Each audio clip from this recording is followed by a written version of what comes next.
Ladies and gentlemen, on my extreme left, we have the Right Honourable Lord Hamilton of Epsom, former Minister of Defence in both the Thatcher and Major governments. He was PPS, Parliamentary Private Secretary to Margaret Thatcher, indeed.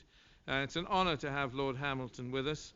On my left, we have Mr. James Clad, former US Deputy Secretary of Defense for Asia, Senior Advisor to the Center for Naval Analyses. And on my right, Marty Martin, an expert on the Middle East. He works with the National Security Agency on tackling terrorism. And of course, our host, Mr. Ribal Al-Assad. So we will go right ahead, and we'll start with Lord Hamilton. We're discussing the military aspect of things. Islamism, a military solution, intelligence, NATO, and the EU. Lord Hamilton. Thank you very much, Mr. Chairman. I'm not quite sure what I'm going to talk about, but I think the most significant thing that has happened recently, by the way, when Ambassador Cynthia went on about this argument we had over dinner about realpolitik, I was the realpolitik man, so just in case you have any doubts about where I come from, that's where I do. We've just seen this agreement with Iran over nuclear weapons. But of course, whether that agreement goes through is not guaranteed, but I'm told by my American friends that Congress is likely to pass it. Whether it is actually enacted precisely is another issue. Whether it goes through as planned, we'll have to see. But let's suppose that both those things happen. That then the relationship between the West generally and Iran changes. We already have an alliance of Iran supporting the Shia militia in Iraq. And then we look at Syria. So we're going to be supporting Iran and the Shia militia in Iraq against Daesh, but we're not going to be supporting Hezbollah against Muslim extremists in Syria.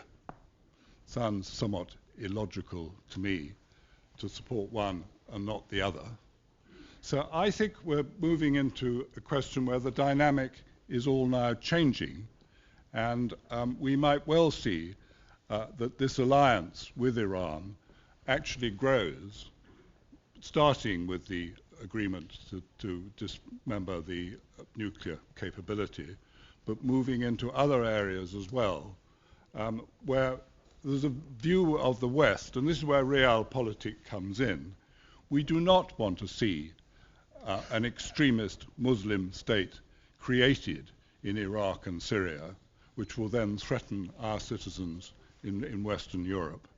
And therefore, we are very interested in the people who are prepared to fight them.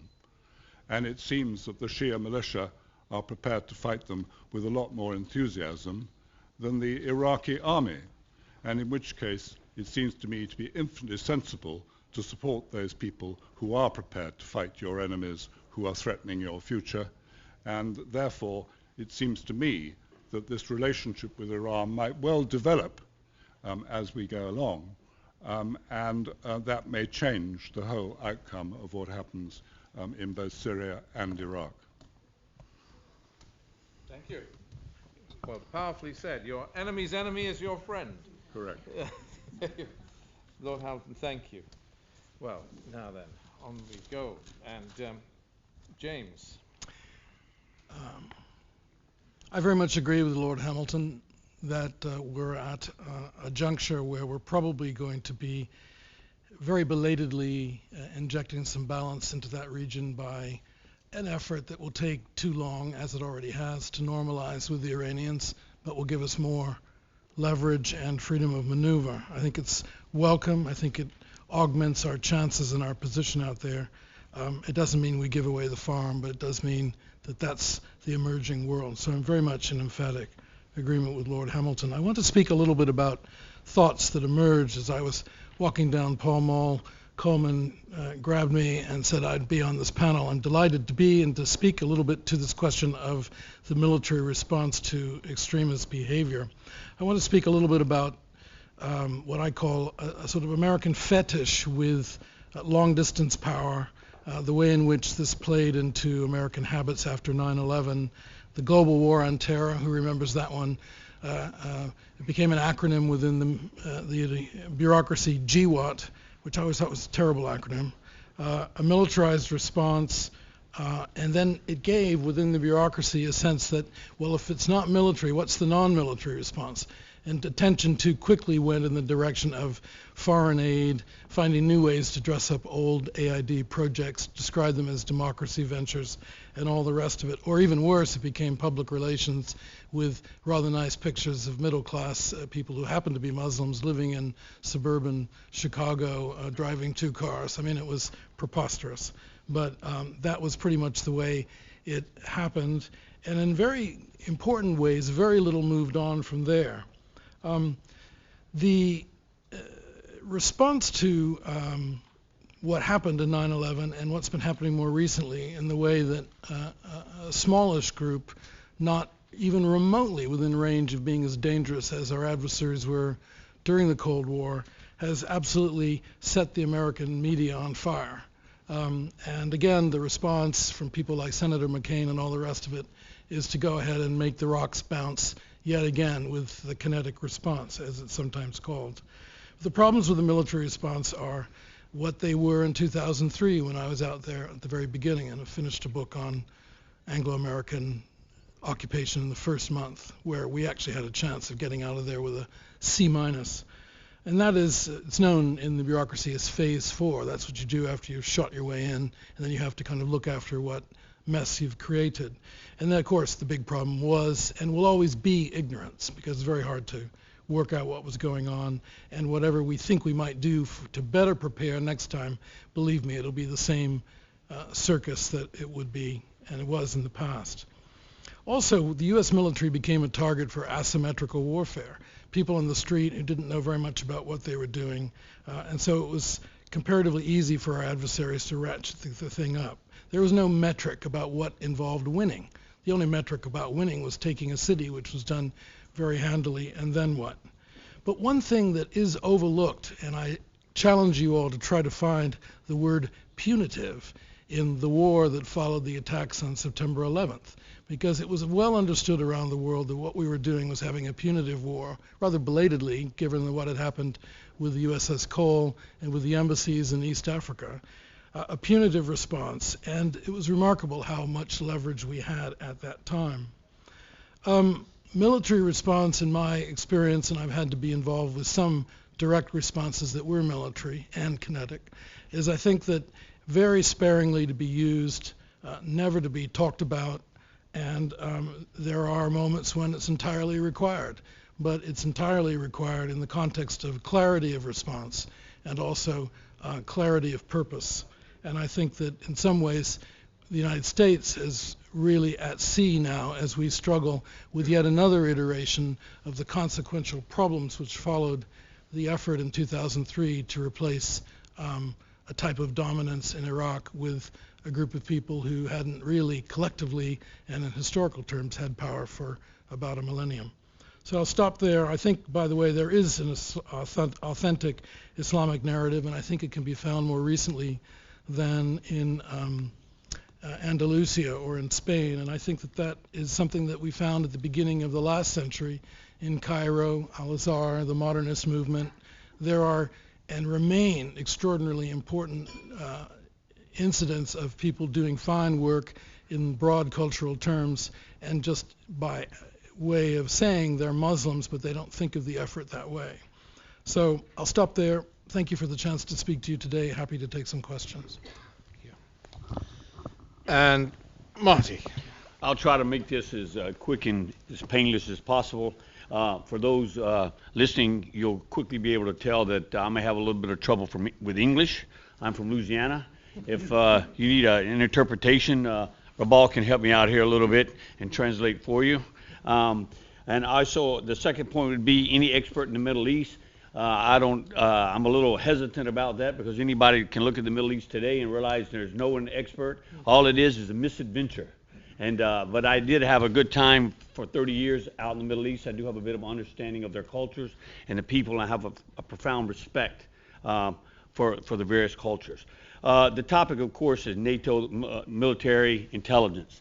And again, I think we all have some pretty defined opinions on what happened after 9/11 and some of the mistakes and also the successes that have occurred. I think it's very important to understand as we look at the current situation, chaos in the Middle East, I think we have to look ourselves in the mirror and understand much of what's happened in Syria, much of what's happened in Iraq, and much of what's happened in Libya is because of us. All right? We have to understand that although well principled, although highly principled and maybe with good sincerity, chaos has been the result.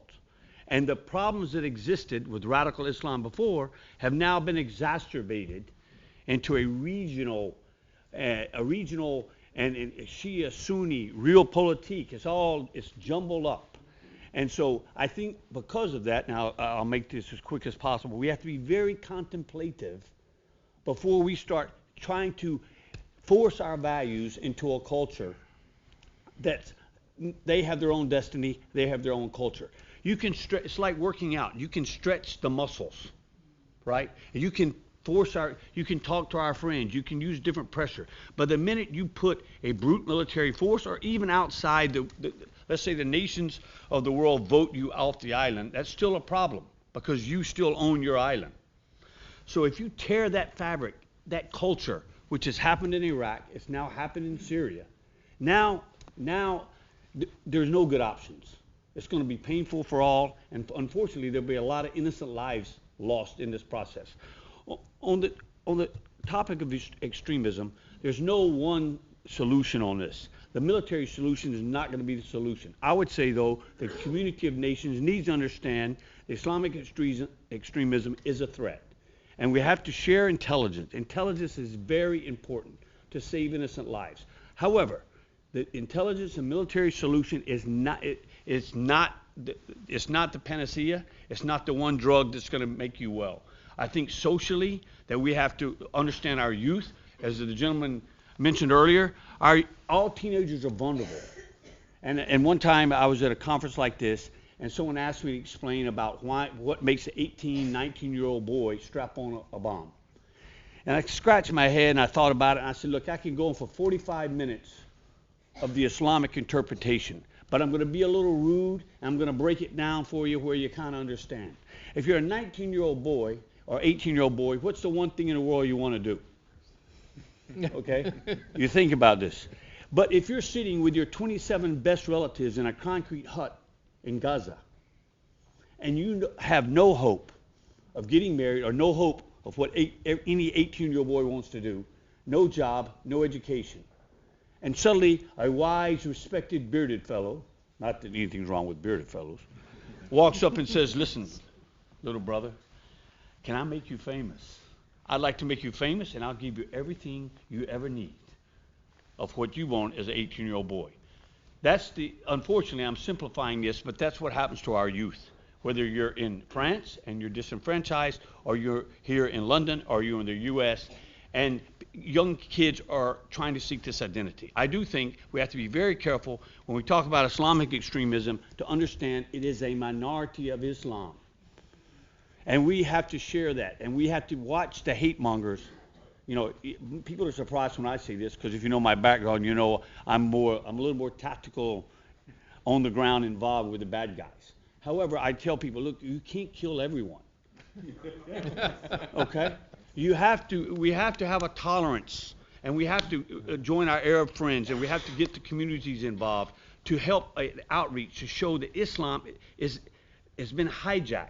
Some by our own mistakes, but Islamic extremism has been hijacked, and that in general Islam, and like I said, I've spent a lot of time in the Middle East, you'll find that they share many of the same values we share. Like any mama will tell you, they want to have food, they want to live safe, they want to guard their children, they want to have a better day for their children tomorrow, just like we do.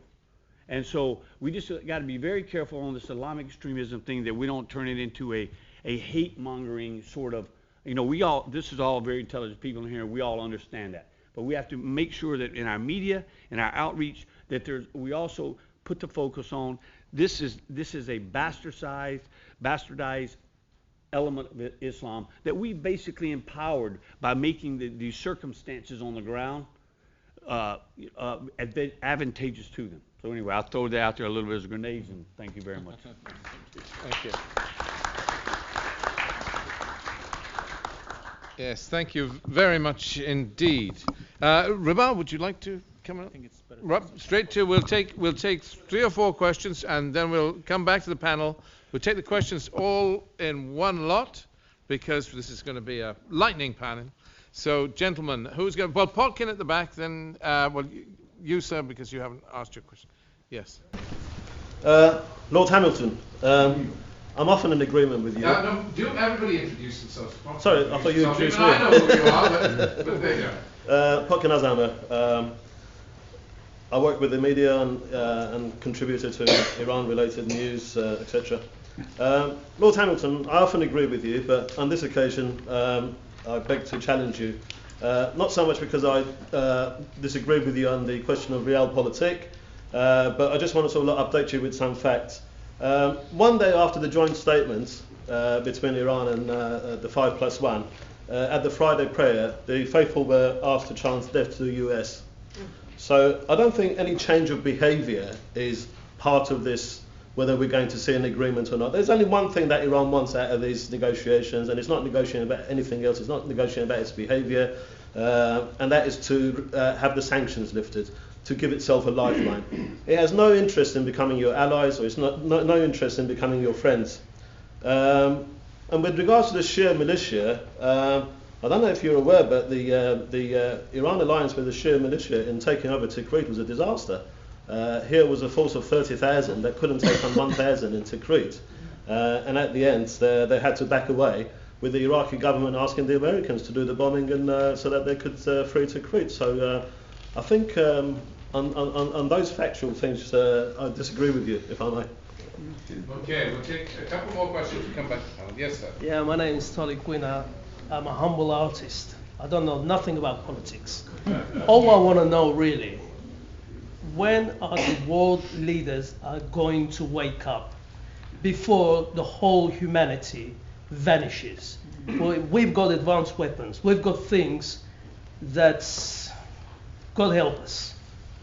So all we want to know is the world leaders, when they're going to wake up with their advisors and get themselves together, get their act together and say, okay, we'll have a problem.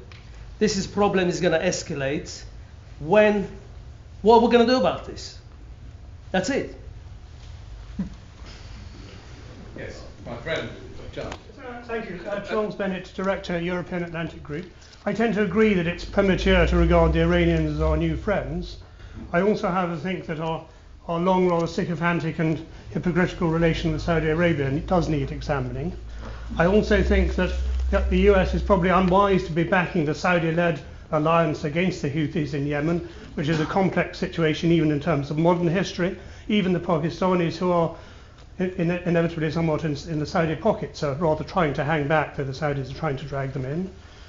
In terms of natural friends who've actually done the fighting, I would suggest that rather than the Shia militias, who indeed engaged in almost as many atrocities as Islamic State forces, that it is the Kurds in Iraqi Kurdistan who not so much deserve rewarding, but are more of our natural friends and have, in fact, been the only people who have fought effectively against Islamic State in local terms. And going back to the original discussion, I would also suggest that the Uyghurs, the Chinese Muslims, what was Chinese Turkestan, are perhaps not in the same boat as other Islamic groups. There is an element of Islamic extremist terrorism there, but I would also suggest that it's an ethnic situation which has been exacerbated by the policies in the past of the Chinese Communist state. Thank you. Thank you very much, Charles. I know there are people who've spoken before want to come in, but if I can just, I know, Shafiq, you want to come in, but we'll just take one more. I know Veronica wants to come in, but this panel will just take one more question from the gentleman who's been indicating in the far corner who hasn't spoken before, and then we will take the answers and we'll get another chance to speak in the subsequent panels. Sir, please. My name is Aaron Nathan. I am born in Iraq, lived in Israel, became an English gentleman.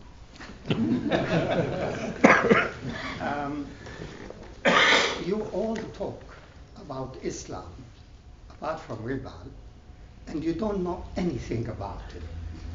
You have to read the Quran. I read it in Arabic, not in translation. And then we have to understand that really what we have in the Old Testament, killings, rapes, intrigues, all this is the same thing in the Quran. And then we want to pick up and all say the Quran is a message of peace. The Old Testament is not a message of peace, and the proof of it, look what they are making use of it in the extremist right in Israel. It is very dangerous. The truth is, on the basis of religion, we are not going to get anywhere. We are going to deepen our misunderstanding. The best thing is privatize. It's not a joke. It's not a joke. If France, just now I heard, they have 2,200 mosques. They want to force the government to build another 2,200. And in this country, of course, when I came to this country, there were two mosques, one in Regent Park and one in Woking. Today there is 1,500. These are the new monasteries. Now, I am not against, because really I understand Islam and I am very happy with, we have to understand, if we want to understand what's happening, don't go to the 20 years. Go and find out in Birmingham, in Bradford, here in London, what a child of 5, 6, 10 is receiving. I wrote an article about this in 2002. It is under my name, Aharon Nathan, on Bin Laden. It was published in Australia. Aharon Nathan on Bin Laden. I analyzed how young Muslims grow up with what? The same way that the Christian talk about the life of Christ, they talk about the life of Muhammad. And the result is what we see later. There, I said in my conclusion, maybe Bin Laden is not a prophet, but he is definitely a caliph. And now I'm glad to see Baghdadi have as the new caliph. So please go to them and let us not get religion. Religion will not unite us. It will divide us. Okay. Thank you. Thank you, Aaron. Well, sober words. We're going to now turn to the panel because this is we're being quite fast here. Lord Hamilton, you get to go first. Yeah, it's very early days with Iran, and I totally accept that they hate the United States at the moment. It doesn't actually mean that they will still hate the United States in 2 years' time. And I just think that Iran is a very civilized country, and it's been rather a mistake to have excluded them for as long as we have from what I would call the international community. So? I think you're mixing up the regime with the people. Well, we always mix up regimes and people. I mean, we have this problem everywhere, don't we? That not every lot of people end up with the regime that they want. And it may be that the regime will change in Iran. We'll have to see. On the question of the sophistication of weaponry and how we're all going to destroy ourselves, I'm not sure I would actually accept that. I think that we've learnt in the West the limitations of the amazing defense capability of the United States in particular. which enables them to win battles with extreme ease, but it doesn't actually solve the problem of nation building afterwards. It doesn't seem to matter how powerful you are, and I think we're probably now learning that lesson. So anyway, I mean, come on, I'm a great believer in nuclear weapons. I think nuclear weapons owned by Pakistan and India have stopped Pakistan and India going to war with each other because they're terrified of what actually might come out of it at the end. So I don't really take the view that we're all bent on this sort of self-destruction, we're all going to disappear. Charles Bennett is absolutely right, of course, that the Kurds are doing a much better job than the Shia militia, but we are doing something to back them.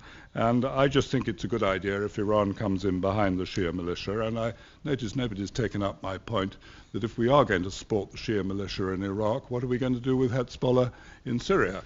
Because it seems to me that we're talking about almost exact parallel situations. Aaron Nathan raises the great point that, of course, if you take any of your scriptures literally, you can end up as an extremely violent Christian. You can end up as a very fundamentalist Jew. And the problem with Islam is that they do take the Quran literally, when Christians on the whole don't, and Jews on the whole don't take their scriptures literally. And what we need to see is a reformation in Islam, which actually steps back from reading their book, which, let's face it, has two halves, a sort of very warrior-type Quran at the beginning and a much more peaceful Quran at the end.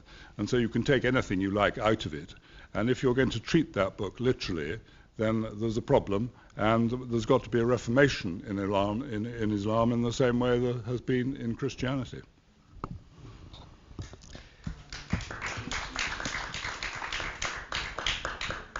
Responding to the questions briefly, in most recent order, Arham Nathan, I don't know where you got the idea that I thought for a moment I knew very much about Islam. I've written from countries where most of the people happen to be observant Muslims. That's about as far as it goes. In fact, it's precisely because, frankly, after all this time, no one's learned a great deal about it, that we should be especially diffident about talking about Islam. And we have presidents, past and present, who say the problem is not Islam, the problem is...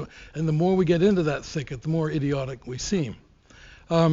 Charles Benson, I entirely agree with you. The Uyghur question is looming. It's right out there. The late 1980s, Saudis supported Wahhabi missionary literature in Southeast Asia, where I was watching it, was targeting Chinese behavior toward its Muslim minorities, and that will happen again. It's doomed to happen, and the Chinese both fear it and don't know what to do about it. On the question of when are the world leaders going to wake up, who knows? I think the best thing to do is try to get through the day. I think there's a lot of good work that's gone into restraining the more idiotic logic of some of these arms races. But with great respect to Lord Hamilton, I am worried about the subcontinent and all those sausage-like production of nuclear weapons, and I don't think that there's going to be a very good outcome. Finally, the Iranian issue. I think it's very important to understand I'm not saying they're great guys or that I want to be friends with them, but what I want to do is have it normalize the dealing with Iran or whoever's running it, right? So that we don't bind ourselves as we did with so many other relationships. And I don't normally approve of what President Obama's doing, but I like what happened in Burma. I like what's happened with Cuba, and I like what's happening with Iran. And you get away from these rigid positions which give us more flexibility. Thank you. We're just 5 minutes away from your coffee, so just hold with us, and hopefully it'll be there. Starbucks will see to that. Yes. So we'll just continue, and Marty's next. Before we do, I will make one comment about Charles's comment about the Kurds. I mean, my youngest boy lives and works in Kurdistan, and the mood there in Arbil is we've just had Nowruz, but there were no fireworks, the big celebrations. Mood is very somber in Kurdistan because the casualties their young men are taking very, very, very high, and they're the ones who have to go in on the ground, and they're dying in droves fighting this war. So the Kurds do need more support. I do think that really needs reiterating. They need more support. They need strong support because they are very credible people, and they're fighting a very tough battle now. Okay, thank you. The last person I want to be is between you and the coffee, so this will be quick. One thing about the Kurds, let's all remember what these good things we're saying about the Kurds, okay? Because in about a year, they'll be betrayed, all right? There's a history of betrayal of them, and so let's just remember this, because there'll be we'll forget these good things we're saying. That's number one. Number two, we seem to lump Daesh and ISIS into this Islamic extremism, one-catch-all sort of thing. It's very important to remember there's one element distinct from Daesh from the other extremist groups in Syria and Al-Qaeda and around the world. Daesh, and this is not well publicized because it's not the media. We don't like this. And this what helps simplifies why the Iranians, the Shia, are going against them, is they are led by Saddamists. Yeah, that's true. They're Baathists, these tactical leaders of Daesh, or the Baathis driven underground under Saddam. That's why they're good, all right? And they're using other foreign fighters and extremists as their bodies, as their armies. But the tacticians behind it are Sunni under Saddam that were driven on the ground. And it's a fact that gets lost sometimes. And besides the last point about the religion, I absolutely agree with you, sir. I'm from, like I said, from Louisiana. I know crazy religion, all right? Okay?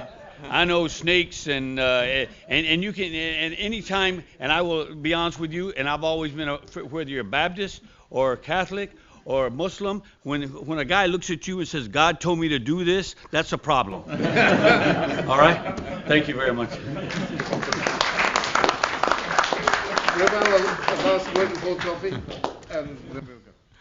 Thank you very much, Martin. Actually, I do agree with you regarding ISIS, and I actually wrote an article about it just a few months ago, that the phenomenon of ISIS that everybody is going crazy about, it's not, those people have not parachuted from nowhere.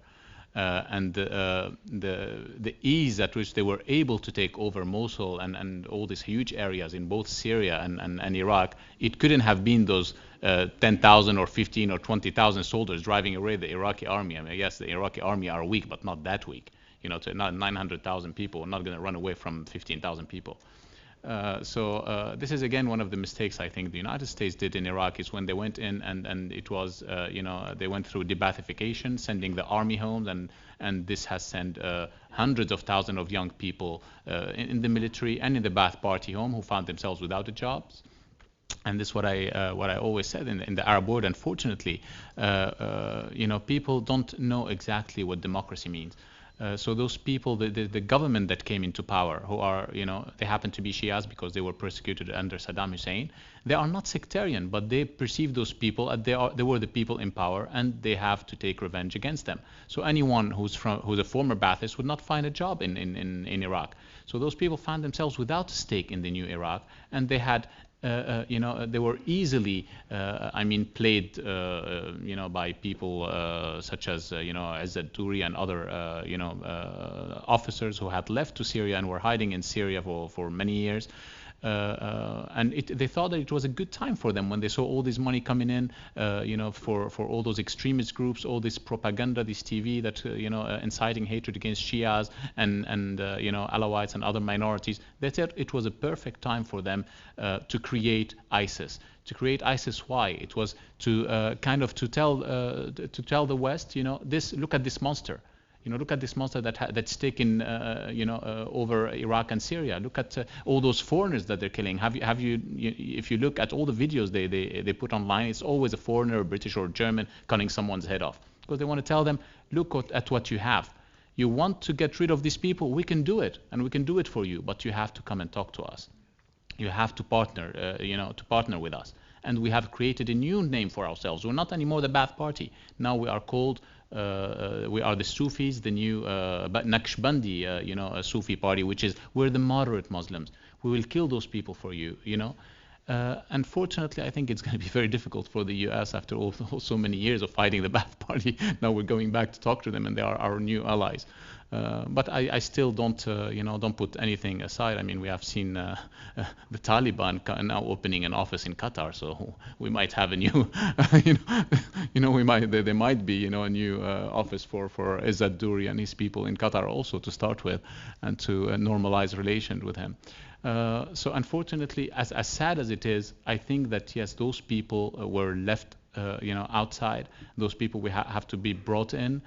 Same thing as in Syria. The people that are fighting for the regime in Syria, they are fighting because of the same propaganda that has started when the uprising started. Everyone, if you remember, it was get rid of the Alawite regime. We have to get rid of the Assad regime, the Alawites, the Ba'athist regime. So this has galvanized the regime's force. All the people who were not happy with the regime, who suffered under the regime, including the minorities. A lot of people think that the Alawites are the richest part in Syria. I always tell them, well, you'd better go and take a look at Latakia, Tartux, and these areas, and you'll see they are the poorest villages in Syria. And it's not true what they think, but you have pushed them to take and to support the regime with everything that they can. And today they're asking them to leave the regime. For what? Have you given them something better? Have you showed them that there's an alternative, a better option? No, unfortunately. All what you have showed them is this group that was, brought in Qatar, in Turkey first, and it was the Syrian National Council, which was the Muslim Brotherhood, as you know, always hiding as the same way as they did everywhere. And then they went to Qatar and formed the coalition. They are the Muslim Brotherhood plus the Salafis. Do the Syrian people want those as an alternative? And unfortunately, these are the only people that have been recognized by the international community. They're the only people recognized, by the West. Let me specify. And this has not changed today. So as a solution, when you tell me, would you want to go and ally yourself with Bashar to fight those people? I say no. But is that the only alternative? Is either ally with Bashar or ally, or help al-Nusra? Of course not. Of course, there's another alternative. You have to bring in, and you could see, as I said, from the mistakes that you've done in Iraq, bring in all those people who genuinely believe in democracy and freedom and are willing to commit to it. Make a conference, and you have to declare the purpose of this conference from the beginning and say whoever is willing to come to this conference have to support these ideas that we back. At least if we want to back some party, we have to back a party that believes in our own values. So this would be a good start, and you would be you would get very easily rid of all these, extremist groups. Because, for example, if you say we want this conference is for all the groups who would sign for equality of all under the rule of law, equality of sects and religions. Do you think the Islamists would come? Of course not. They would never sign to that. If you say equality of women, do you think an Islamist would come? Again, he would run away.